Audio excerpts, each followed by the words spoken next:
All right, let's jump right in. We're going to talk about something that totally reshaped modern history. What happened with NATO right after the Soviet Union collapsed? It's a huge story, and it kind of centers on one big, almost paradoxical idea. I mean, think about it for a sec.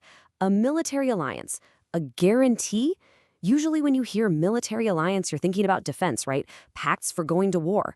But can they actually guarantee something totally different? Something political? Like, say, democracy?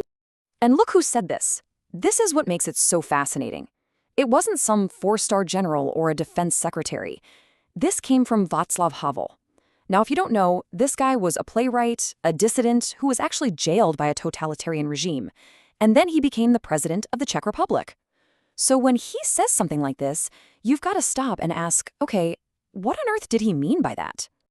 So to really get what Havel was saying with that really powerful statement, we got to rewind the clock. Let's look at that first big wave of NATO expansion, the one that went right into the old Soviet bloc. Okay, so picture this.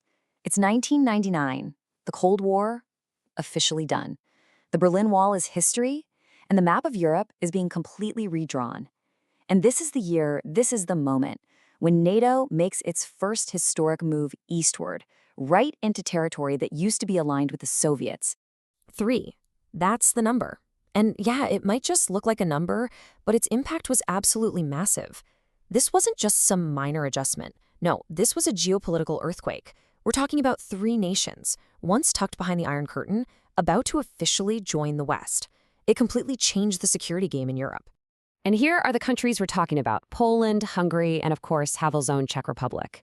I mean, for decades, these were the cornerstones of the Warsaw Pact. That was the Soviet Union's military answer to NATO.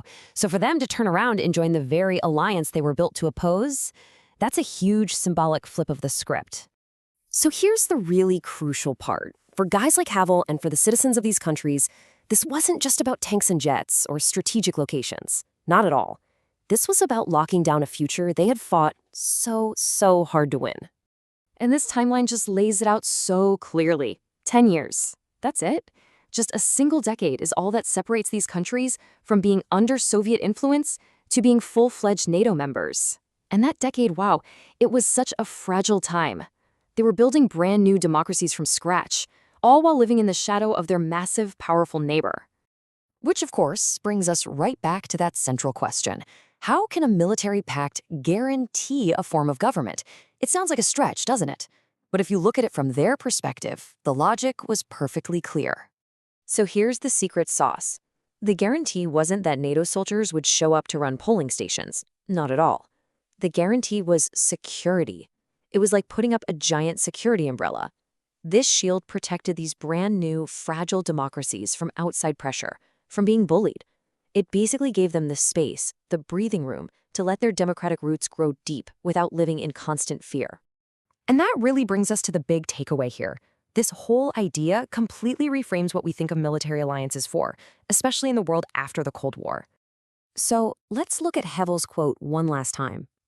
Now, when you see it through the lens of 1999, it doesn't seem like a paradox anymore, does it? It's really a mission statement. A military shield was seen as the only tool that could truly protect a political ideal. And that's really the whole shebang. At that very specific moment in history, NATO's expansion wasn't seen by its new members as some aggressive move. For them, it was purely defensive. It was about protecting the right of a country to choose its own way forward, to build its own democratic future on its own terms. But of course, that powerful reframing leads to one last really tricky question. A question that honestly is still shaping our world right now. Because perspective is everything in history, isn't it? A shield for one person can look a whole lot like a threat to someone else. And that's something to think about.